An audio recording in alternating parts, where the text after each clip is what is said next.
Om Shanti. Welcome to today's episode of Masters of Change. All of us have our inner voices, our intuition telling us something all the time. But most of us don't hear to that because of the outside noise, the world noise is so dominant. To make our inner voice more stronger, we need to do a certain changes in our lifestyle, in our way of thinking, which is not very easy to do. So most of us neglect that part and don't take that much effort. To tell us how important is it to listen to our inner voices and how it changed their life, today we have with us Brother David from Australia. Welcome, brother. Thank you. Pleasure to be here. It's our pleasure as well. How are you doing? I'm doing good, very good. Yeah. You're looking good as well. Thank you. Why don't you start by telling us something about your journey and how it all started? Yeah, well, we all have our own story, and of course, for me, it was like, I guess at a young age, doing, apprenticeship. I did apprenticeship as a carpenter after school, and I was very particular and got A grades right through schooling with woodwork and working with the hands. So I wanted to become a carpenter. Yeah. And so I did an apprenticeship as that, which was wonderful with the government, but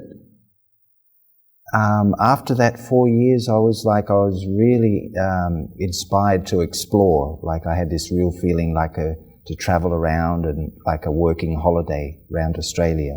Right. So I decked out a transit van as a mobile home, and I had a boat, trailer, surfboard, tent, a whole mobile home. Sounds fun. Yeah, and I was very excited to travel around Australia, and I had no time limit. Yeah, and just as work in places and then travel and work and travel. And so I went from Adelaide, my hometown, to the Western Australia, and then I went up into the Kimberley area, which was in Australia a very isolated region of Western Australia. Okay. And that whole area, Western Australia, is about the size of India. Oh. Actually, just that one state in Australia. Wow. And probably about 4 million people, or I think even at the time I was there, it was probably 1 million people in that whole Western Australia. But when I got up into the northwest, I travelled, it was there's this particular town which I ended up staying in called Broome, and that was a place where they dived for pearls. The pearls, it was a pearling town. Yeah. So a lot of Asian cultures, they'd come to that town in the early 19th century to dive for those pearls because they were more experienced than the Australians. So that town become multicultural, and people were wearing sarongs in the street, and there was these little China hats. It was a Chinatown with Chinese-shaped buildings in the town, and I didn't know this existed in Australia. And of course, when I got there, it wasn't long before I was wearing a sarong like this, and I thought how practical, this sort of, and it was a very tropical climate. So, yeah, and there was a lot of, that town then, there was a lot of music, which was a lot of local bands that played music, and there was no radio, no TV or anything in that town at that time. This was in the 80s actually, early 80s, actually 1980 I was there. And so a lot of music, people would play music outside, and there's little concerts, and it was just this really free type lifestyle. And I got, and because it was like that, there was a lot of groups that came there from Ananda Marga, Rajneesh at that time, and I met friends who did Hatha Yoga, and so I got interested in these things there. Yeah. But one of the things which was really, I never used to believe anything anyone said. Yeah. I was always I would look at their character, and I was always sort of I thought, okay, you're saying this, but, then I would see something which would be contrary to that, or, they weren't being what they were saying. Correct. And so I heard a lot of things, and it was always this sort of feeling, okay, but how to be this? There's a lot of religion, there's a lot of different meditations and groups, but who's actually really being peaceful or always content or always happy and this? And I always had this feeling I just wanted to be happy. And even my Lokik father, he said, you know, as long as you're happy what you're doing, that's the main thing. So that was his philosophy. And of course, as we know, as a meditator for many years, you know, just to be happy, it sounds so simple, but it means then, you know, all your actions have to be good. A lot of things have to be in the right place. It's to be always happy.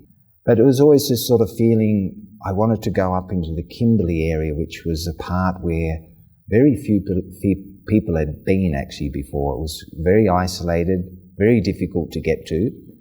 And then all of a sudden I met this person, came onto this property I was staying, and he'd been living up in this isolated place on a freshwater spring for many years, and this invitation came to go to this place just for 1 week.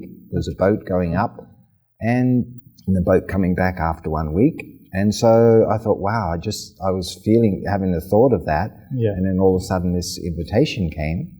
And so I went on it. And my work up until that time, I used to work for 4 months and then I'd have 8 months chutti. Okay. 8 months holiday. Correct. Yeah. So, and because I could save enough to run the vehicle and whatever expenses and that, and then I'd just do what on the beach and surfing and all these things. So, and so at this time I'd already done that work. And so when I went in this boat trip, 2 days boat trip to get to this place, and one of the first things after getting to this place was like the intensity of the silence, because I heard from someone once that if you're within 20-mile radius of any engine, motor engine, that vibration reaches out to about 20 miles. Yeah. And I thought, wow, how is that possible? Because naturally you can't hear engine 20 miles away, but they say in this subtle vibration. So this particular place I went to, that was the closest town, was actually 70 miles by ocean. So it was the intensity of the silence was the first thing I was really experiencing. And I thought after that 1 week, the boat was going back and I decided to stay. Of course, because 2 days you spent in just traveling. Yeah. So it was to unload food supplies, building supplies and stuff like this. And of course, when the boat went back, it was so beautiful there. And I thought, well, okay, I don't need to go back. And this is so nice. And of course, the boat was going to come back again after a month or so. So there was always that thought, okay, I'm not completely stranded. Correct. And there was 3 other people there when I was there. But one of the things probably after... How many people in total were there? There was 4 of us total. One couple was there and one other fella. And the person who invited me there, he had a deal with his partner that that year he would spend in the town to look after her unit while she went to UK. So he wasn't there when I was there, the one who invited me. How big was it? It was a region off the coast. It was a freshwater spring, and this particular place was a sacred site of the indigenous people of Australia, First Nations people, because of the fresh water. Okay. And this Kimberley area is like, it's totally, it's so difficult to get into. There's no roads, and it's all rock. Yeah. And that's one of the difficult parts of that, because there's not any flat ground. It's just literally rock. Yeah. And so you could only walk in if you really knew, how in the bush how to get there, because it's like to walk. Is that even on the maps? It's on the map. So boat trip was there, but it was 2 days by boat to get there, and of course the tides, the water tide movement is from up to 11.4 meters from high water to low water on a big tide. So there's a lot of water moving out so fast that, if you break down, you can travel for miles and miles and miles just with the currents. Yeah. And so very dangerous, of course, because naturally those days there's no radio, no internet, nothing like this. So if you were lost there, you were really lost. On your own. Yeah, pretty much. But there wasn't that fear of that, but because in that 1 year I was there, I spent 1 year there, I had just 10 visitors, apart from the 3 people there and myself. And the first thing people would say, firstly, what do you do here? Mm-hmm. Just in the bush like that.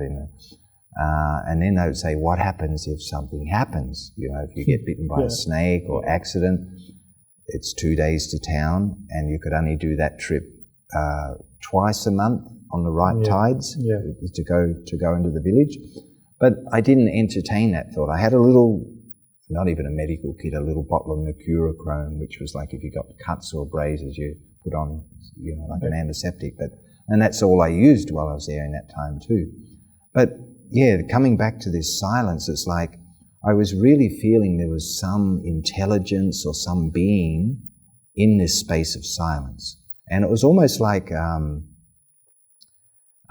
what had happened actually even when I built my little place, you know, I'd had this dream that I wanted to build straight from the nature, and there was this forest there was a lot of dead trees in this forest, and then I climbed up the side of this cliff, and I stood on this little ledge on the side of the cliff and looked out on the ocean, and I saw this spot where the little ledge was, and I saw the rocks in the position. I thought I can actually wedge a tree trunk between these two rocks and then build out from the cliff, and that's what I did, and it happened very, very fast. I built this whole place probably, I think it was in 7 days. Oh wow! And it's just a log platform, but a structure and a roof, and very, very simple. I mean, I had a wok, a little saucepan, a knife.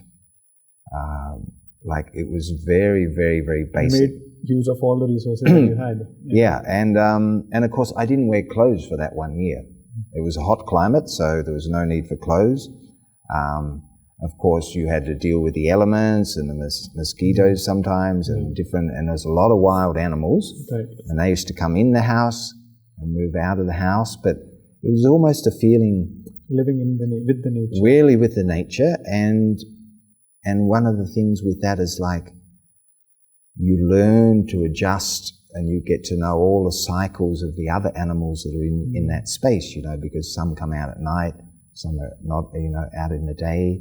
And, you know, if something crawled on you, you would just wait for it to crawl off. You didn't react, because it was, I think, a subconscious thing that naturally most times the dangerous part of when there's animals and that, if you react, that's the time they usually will attack you. So with snakes there was scorpions, there was, even down at the coast, there was crocodiles, and sometimes you'd have to... What were you in search for, if you can? Well, I guess I didn't feel I was in search for anything, but I guess sort of going there was more like, I guess, the excitement going to a place very few people had been, that type of thing, because I love the nature. And of course, there was this beautiful freshwater spring coming out of the ground, so there's crystal clear water. And so it was like a little paradise, actually. But it was almost like I felt there was some intelligence or being in the space of silence. So what happened then, that I painted this picture a bit like the Taj Mahal. Just got inspired. There was a piece of plywood in the main camp and some little tins of enamel colours, and I painted this like a space background of stars, planets, and I put this golden temple in the space. And that was like, it looked a bit like the Taj Mahal with this sort of minaret and these 5 archways. And I put these 5 rainbow colours coming to this eye in space. And the eye was like I was feeling this all-seeing eye as a, you know, like a God figure or an intelligence or being, and that was seeing everything. And so all these 5 colours come to a point to this eye in space. And that was a feeling of the hermit who had invited me there. He was very much into self-mastery, and he said, if you master the 5 senses, that's the main aim of the game, which he called the game, you know. So these 5 rainbow colours were like what I symbolise the 5 senses. But what magic happened then was when I finished painting this picture and put it on a little handrail in front of me, I could see a very clear picture of someone sitting in meditation in the middle of that temple. But I didn't paint anyone in the temple, I just painted the temple. Correct. And it was a very clear image of someone in white hair, white moustache, sitting half lotus position. And just before that, I'd read this book, Autobiography of a Yogi, by Yeah. Paramahansa Yogananda. Yeah. And there was a lot of photographs in that book of different saints and sages and Correct. holy people over in that era. And I was so inspired with that book because I thought, is this really true? Or is this because the stories were so almost unbelievable of things that would happen with these occult powers and city powers and all this. People would disappear, climb up a rope and disappear. Some didn't eat, some, many stories. But I thought maybe this picture that appeared in the temple, which I painted, this person was maybe one of these people in these photographs in that book. So I went down to the main camp, got the book again, come back up and was looking to see, but it was just in the brush mark. It was like if you painted if you had a dark coloured wall and you painted it, white, and you could still see the dark colour behind. So it was like that, the picture come like that. So, but whoever that was, of course, I see now this was Brahma Baba. Like later when I started Raj Yoga, I could see that, that happened then. But the founder of the organization. Yeah, and at that time it was like, I went through this thing with food because that was one of my weaknesses there with food, because when I bought the food supplies up there, because that's the only thing you had when you're in the boat supplies and the food supplies, all the tasty things I finished very quick, and I didn't have that really controlling power with that. So all the yummy things I'd eat first and this, but I was watching this hermit, and he was so disciplined with his food because he'd been up there for many years. And of course, whatever he brought up, it was so difficult to get there that it was treasured, and he'd ration out. Maybe borrow something off of him? Well, no, I had things from that camp, but it was more and what had happened when I'd eat, I'd get some sort of little pinprick or something would happen every time I had more than what the body needed for that where I was. Yeah. And this went on for weeks, and it was so clear that, okay, if I have just what I need, everything will be provided. It was like this feeling, like a guarantee. And it was very loveful experience as well. It was like I felt, wow, this intelligence or this being, there's some intelligence or being. And then, of course, this picture in the temple, who that was, I didn't know, but this whole feeling of the self-mastery and that discipline was showing me, okay, when I had food, that I have just what I need, and that was like the optimum then. If I had any more, I'd get this touching or something, and of course I realized then the thoughts would become more and more clouded or more confused when I had more, because there was some imbalance in that. So that was very clear after that point. I thought, wow, if I surrender to this sight, because I felt it was silence, that everything would be taken care of. So that was like a real turning point for me then, because I was 24 then, that time. And even after that, it was another experience was with myself as a soul or point of light. And now it was one full moon. And as you know, if you're out in the forest or out in the bush where there's no electric lights, the moon and everything's like it's really bright. And so when there's full moon, it was I could see all these rocks on the side of the cliff. Well, they're all rocks anyway, but there's a lot of white rocks. And one particular rock was like it was glowing. It was like one of these salt lamps, with the light inside. Right. And I was staring at this rock on the side of the cliff. And as I was staring at it, I could just see the moon was above my head. It was just in that, not clearly, but I could see the light of the moon coming down from above. And there was this sort of point from this rock and the moonlight coming down in the center of the forehead. So I had this thing of I'm immortal, like forever. There's no birth, there's no death. It's just like this feeling of immortality. Yeah. And my feeling as an image of light.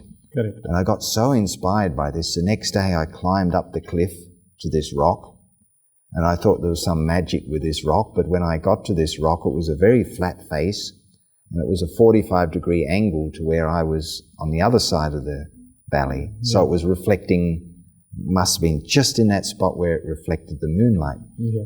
And so that became my evening meditation. That rock I end up painting with red dot and a blue circle around that red dot, and I used to sit in the evening and just stare at this rock as a focus point and have these thoughts of myself as an image of light, as this immortal being.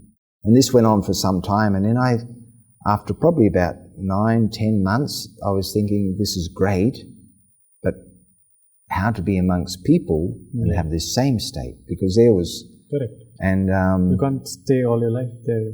No, it was beautiful. Yeah. It was lovely with the nature, and I really, because one of the things that happened before I went up there, the year before I went up there, this was 1981, 81, I was called up for the initiation into the Aboriginal law in a town before this place called Port Hedland.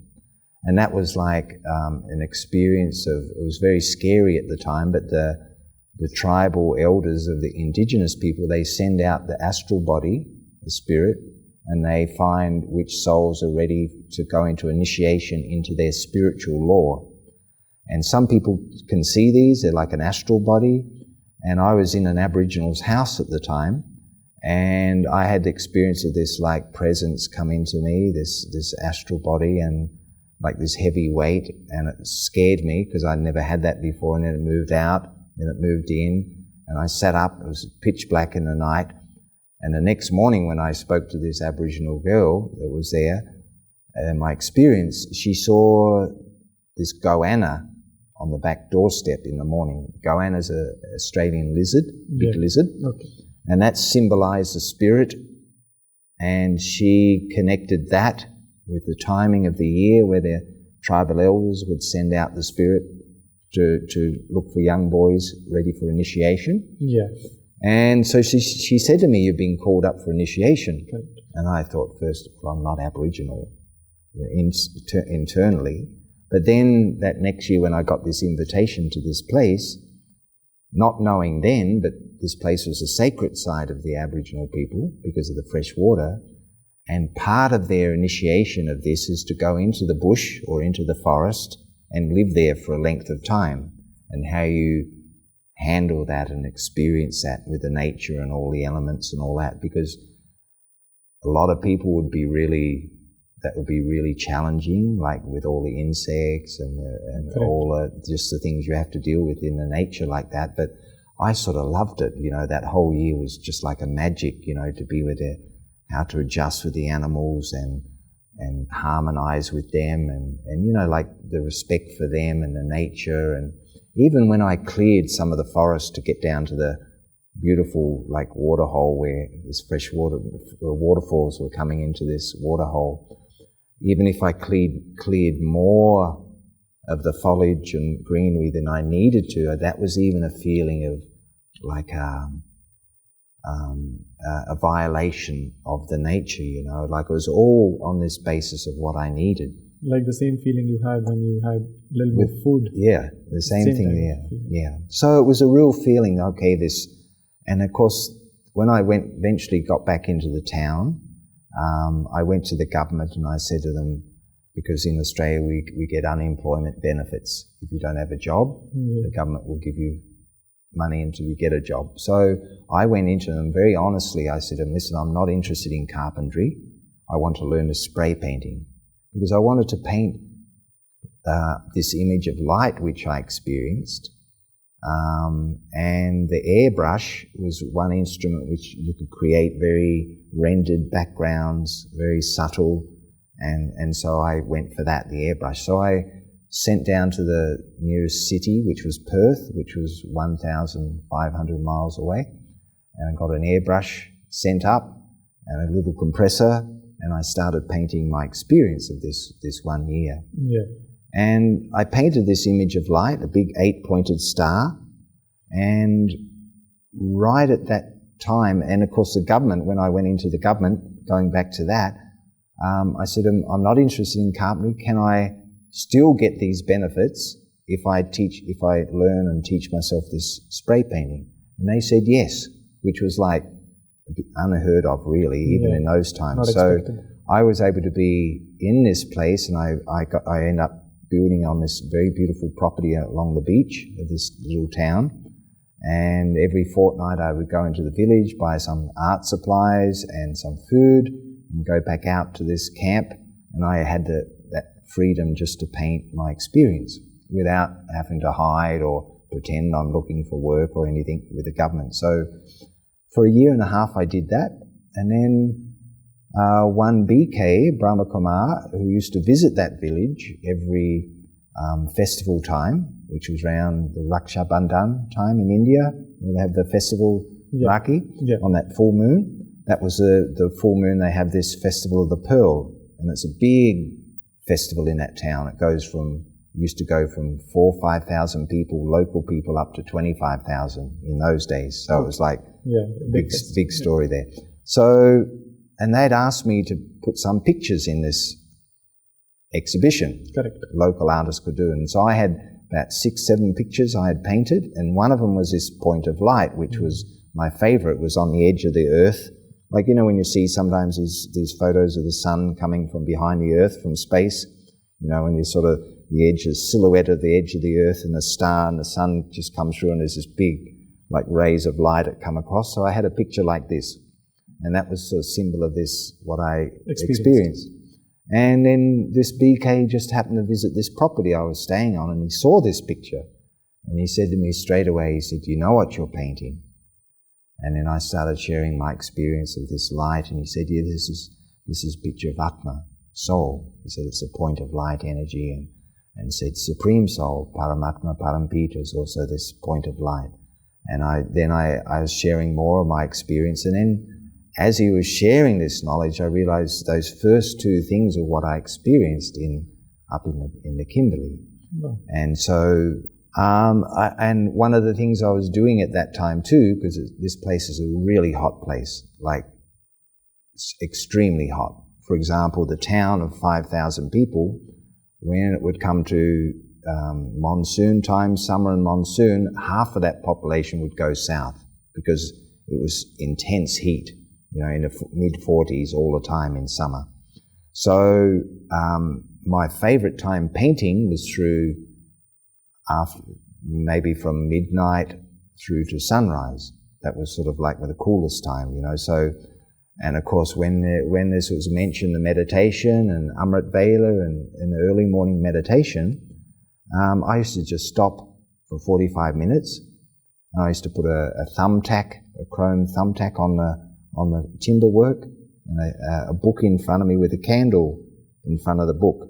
So the candle would reflect off this chrome thumbtack as a nice, like a star point of light. So I used to just focus on that. And I remember at the time it was so concentrated that, you know, I didn't know what was happening, but I think through that concentration and that things that sort of used to affect me or upset me, not that there was a lot, but things I really felt that, okay, through this concentration and connection to this point of light, I was changing. It was very clear that I was actually changing. So I just continued.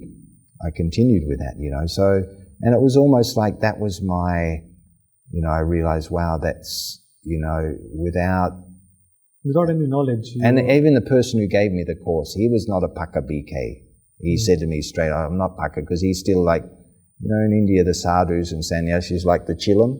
So he liked the chillam, you know, so he used to still do that, but he said, I'm not Paka. He was very honest. He said, I still do this, but, you know, he loved Baba and he loved this Raj Yoga, and so that was my introduction. So I continued with that, and I think it was probably 9 months after that I went to India, first time to India. And of course I was like on cloud 9, so to speak, because when I got to India, Mount Abu here, this same sort of granite rock and this terrain is like the Kimberley. It's like the same type of rock, granite stone and all that, and I just thought, wow, maybe this is like, because I had a really strong connection when I was in the Kimberley to India. And actually, in actual fact, it's the closest point in Australia to India, that Kimberley coastline. So when I got to India, of course, and then I saw all the sannyasis and the sadhus, and I thought I was just like that, living up, because those days I had long hair, long beard, didn't wear shoes, clothes. I was one of these, probably the Jain Jain, Yeah. hardcore Jain sort of Correct. one. But it was like, yeah, so I got to India, and of course the first time that was 86. And then when I returned from India, I went straight into a centre as a centre Nawasi in Australia, in Perth. Because in those days in Australia, we had like 23 centres in Australia, and 20 of those centres were run by brothers in those days. Nice. Just 3 centres You were... just dedicated your... Yeah, life I to went, this. yeah, because already, I guess sort of from that You had that calling. Kimberley, then the experience of Raj Yoga, and the knowledge was like some of the main things of what I experienced already before this knowledge of Raj Yoga. So it was already, the knowledge in black and white was like, that was a stamp, because I thought, okay, this is all written, this is all like being preset, and I love this thing of just this whole thing of I guess sort of, because up in the forest like that, there was naturally you become very present, or you have to be, because it's like you just have to be 100% focused and concentrated, because you can't afford not to be if something happens. Everything is unpredictable over there. You can't... Well, unpredictable, but just like, you know, it's like the space now, if we're very present where we are and the intellect's not going into the past or the future, if we're very present, it's like the full attention is on the moment. So it's like in the nature, it seems all the animals have that inbuilt. Correct. They're always very present. I mean, of course, we have the ability to think of past, plan future, all these things. But I think most of the nature is they're just in the moment. They need food, they need water, there's shelter, very minimum things, and that's their world, you know. So to me, it was like, okay, if I'm where I am 100%, that's most important. The worst thing is if we're in a place and we want to be somewhere else. Correct. So then we're not present, we're not content, we're always thinking over there is going to be better, you know, that type of mindset. So it was almost, that was a stamp of that sort of space. And even now, like after, 39 years, I took Gyan in 84, so that's 39 years, it's like, it's still coming back to that present moment. How much can I be in the present moment? And I feel sometimes it's like, of course, we plan something and we do something, but as much as possible to be where I am, because it's like, I remember I think it was before Daddy Kumaka had passed away, I left the body in 2007, but before that, Bubba was giving these drills in Shantivan, in the Diamond Hall, when we have the big meeting there. And there was always this question asked to, you know, how long of this Sangam Yuga and this time we're in now, you know, is going to be. And of course, always the question would come back to the people, okay, am I ready? You know, if I reach my highest stage, and of course there'd be a lot of silence because obviously that was still a journey. But it was like when this drill was conducted, I had the experience of being so present in the moment. And not just that, but it was like the feeling, okay, if each moment is eternal, which it is according to the whole drama of the cycle of the knowledge in Raj Yoga, that it's a cycle. So any point in the cycle is eternal because it's the last cycle, the cycle before like this. So I thought, okay, well, it must be that if I'm that grounded in the present moment and totally aware, that's the only place you can be. Correct. And whether the soul leaves the body or not, because it's still going to be in the present moment. Yeah. We can't leave the body in the future. Correct. We can't leave the body in the past. It has to be in this present moment. So the feeling was like, okay, how to be all the time in that space in the present moment. And of course, we say, yeah, okay, the present moment, but it's like all our world has to be such where I'm doing things where I'm not pulled back to anything in the past or desire of the future, because obviously if I have unsettled things, then my mind's going to go back to the past. It's going to be remembering those things and churning on those things. So at that time when I'm got that mind dialogue, I'm not in the present. Correct. And of course, that's the time where we can be deceived. Because if we were to leave the body, where was the intellect? You know, Yeah. so It's that such a interesting conversation to be a part of. I mean, it's such a different and enriching information which you all shared. The time only permits us to have this much discussion. Otherwise, I would have loved to continue the conversation. But just one small question to end our conversation: the peace that you experienced up there, and now when you compare this Raj Yoga meditation with the peace that you experienced in that year. Is that close enough, that peace? Do you still experience that peace, or do you miss that peace sometimes? Well, it's funny. It's like, I mean, I guess I've always, that peace was, sometimes I get a little glimpse of that space, where I felt at that time, because it was many years ago now. It was in 82, it was in 1982, but now we create that internally, that space of silence. It's more that space internally, that internal silence, which is important, because we can be in the best of places, silent everywhere, but if the mind is not peaceful or churning and thinking of a lot of things, then even though it is quiet, we miss all that, you know. So certainly, I mean, here where we are in this beautiful place of Gyansroba, we have a lot of silence. Correct. So, you know, already it's really inducive to meditation, and it's important to have that silence too, but it's not like it has to be like that, because we can create that internally. So I've realized that okay, the nature's beautiful, enjoy that, enjoy the silence of that moment, and that's, you know, why we get up early in the morning as well, because that's the quietest time. So it is the best time to have connection in yoga, because it's a silent time, and that's the experience of our home, soul world, that space of silence. So it's easy to connect at that time. Correct. Well, it was a beautiful experience, and I learned a lot from this conversation. And your experience was quite different from every other experience that I've heard. Thank you for taking our time and speaking to us. Thank you. Om Shanti. Om Shanti.